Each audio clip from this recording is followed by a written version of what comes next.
مرتدین سے جہاد کرنے والے حضور اقدس صلی اللہ علیہ وآلہ وسلم کی حیات مبارکہ میں چند آدمی اور وفات اقدس کے بعد بہت لوگ اسلام سے مرتد ہونے والے تھے،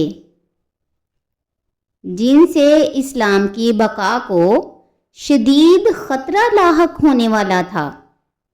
لیکن قرآن مجید نے برسوں پہلے یہ غیب کی خبر دی اور پیشین گوئی فرما دی کہ اس بھیانک اور خطرناک وقت پر اللہ تبارک و تعالی ایک ایسی قوم کو پیدا فرمائے گا جو اسلام کی محافظت کرے گی،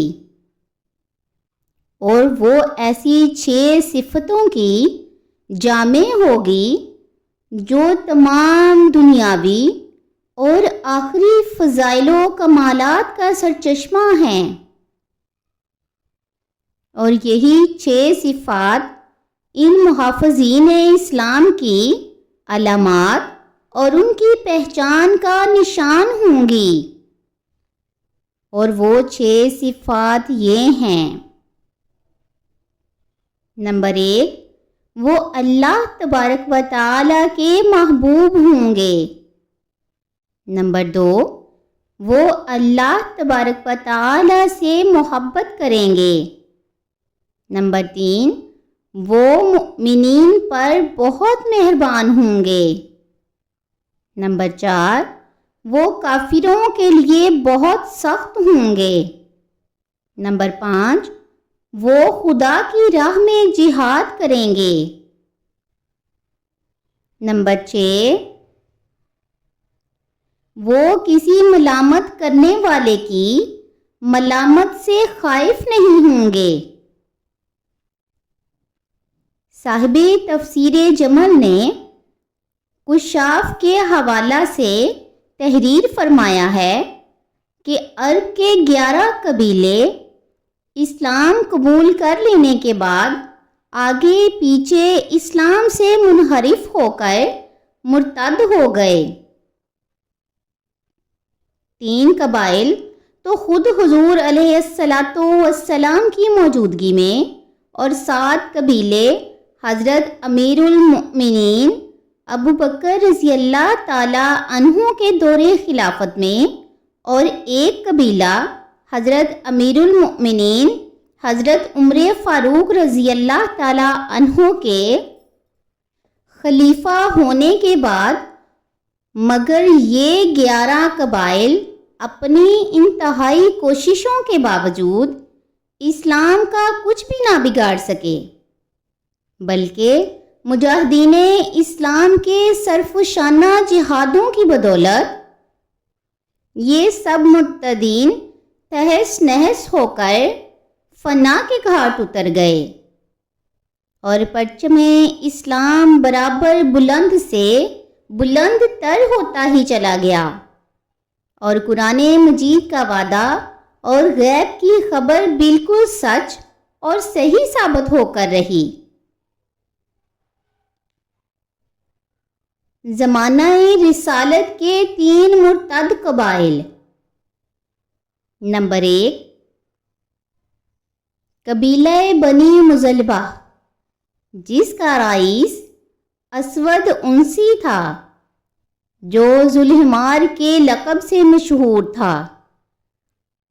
حضور صلی اللہ علیہ وآلہ وسلم نے حضرت معاذ بن جبل اور یمن کے سرداروں کو فرمان بھیجا کہ مرتدین سے جہاد کریں۔ چنانچہ فیروز ویلمی کے ہاتھ سے اسود عنسی قتل ہوا اور اس کی جماعت بکھر گئی، اور حضور علیہ السلام کو بستر علالت پر یہ خوشخبری سنائی گئی کہ اسود عنسی قتل ہو گیا، اور اس کے دوسرے ہی دن نبی کریم علیہ السلام کا وصال ہو گیا۔ نمبر 2، قبیلہ بنو حنیفہ جس کا سردار مسلمۃ القذاب تھا، جس سے حضرت ابو بکر رضی اللہ تعالیٰ عنہ نے جہاد فرمایا اور لڑائی کے بعد حضرت وحشی رضی اللہ تعالیٰ عنہ کے ہاتھ سے مسلمہ کذاب مقتول ہوا اور اس کا گروہ کچھ قتل ہو گیا اور کچھ دوبارہ دامن اسلام میں آ گیا۔ نمبر 3، قبیلہ بنو اسد جس کا امیر طلحہ بن خویلد تھا۔ حضور نبی کریم علیہ السلام نے اس کے مقابلہ کے لیے حضرت خالد بن ولید رضی اللہ تعالیٰ عنہ کو بھیجا اور جنگ کے بعد طلحہ بن خویلد شکست کھا کر ملک شام بھاگ گیا، مگر پھر دوبارہ اسلام قبول کر لیا اور آخری دم تک اسلام پر ثابت قدم رہا، اور اس کی فوج کچھ کٹ گئی، کچھ تائب ہو کر پھر دوبارہ مسلمان ہو گئے۔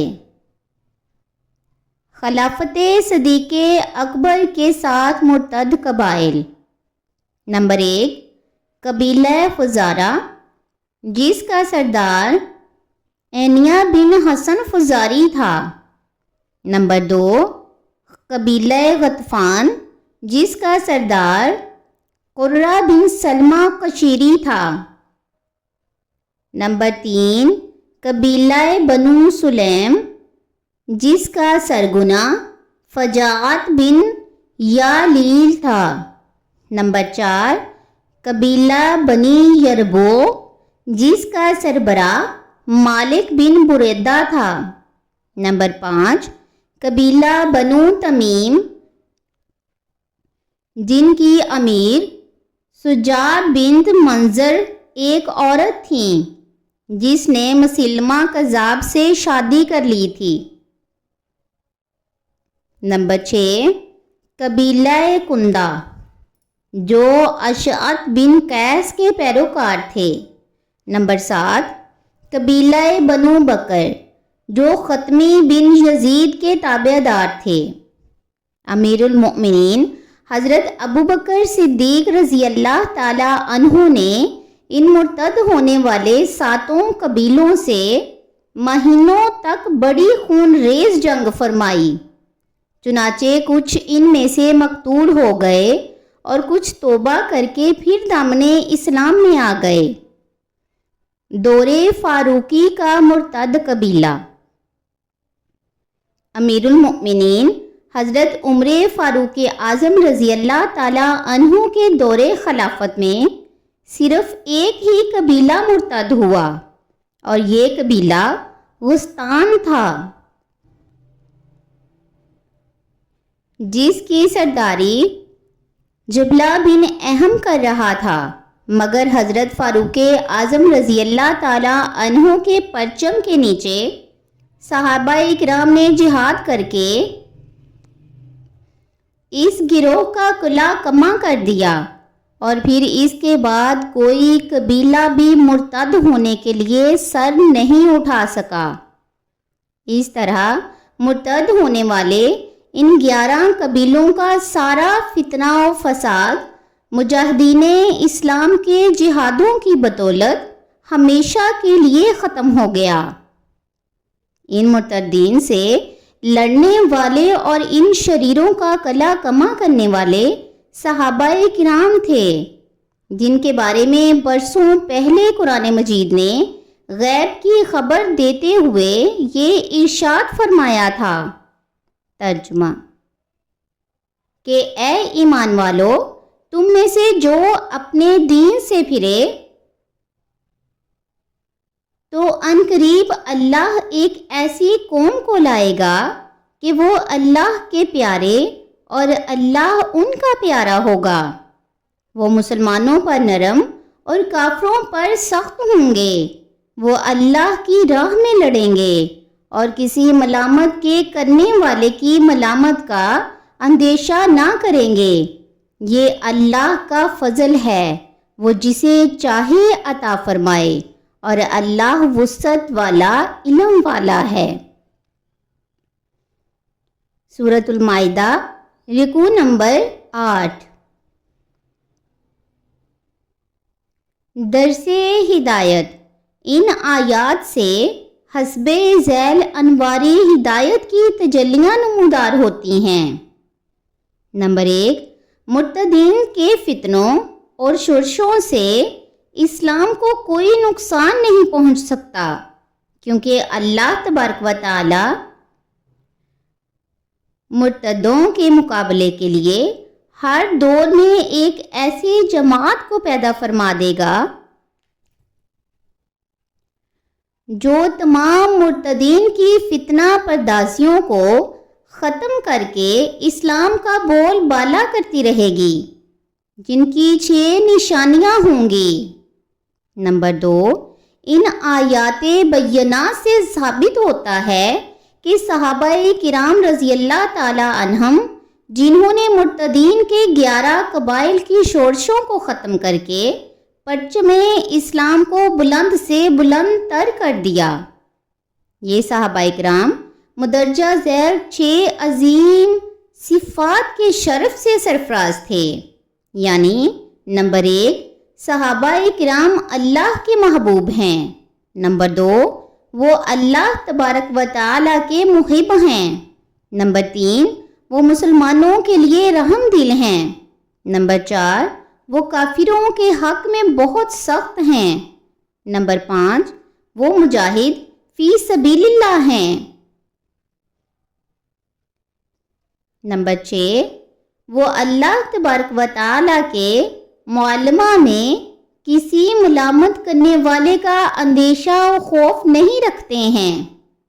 پھر آیت کے آخر میں اللہ تبارک و تعالی نے ان صحابہ کرام کے مراتب و درجات کی عظمت و سربلندی پر اپنے فضل و انعام کی مہر ثبت فرماتے ہوئے یہ ارشاد فرمایا کہ یہ سب اللہ کا فضل ہے، اور اللہ تبارک و تعالی کا فضل و کرم بڑی وسعت والا ہے، اور اللہ تعالی ہی کو خوب معلوم ہے کہ کون اس کے فضل کا حقدار ہے۔ اللہ اکبر، سبحان اللہ۔ کیا کہنا ہے صحابہ کرام کی عظمتوں کی بلندی کا۔ رسول اللہ صلی اللہ علیہ وآلہ وسلم نے صحابہ کرام کے فضل و کمال کا اعلان فرمایا، اور اللہ تبارک و تعالی نے ان لوگوں کے جامع الکمالات ہونے کا قرآن مجید میں خطبہ پڑھا۔ سبحان اللہ۔ اللہ تبارک و تعالی ہم سب مسلمانوں کو راہ راست پر چلنے کی توفیق عطا فرمائے، آمین ثم آمین۔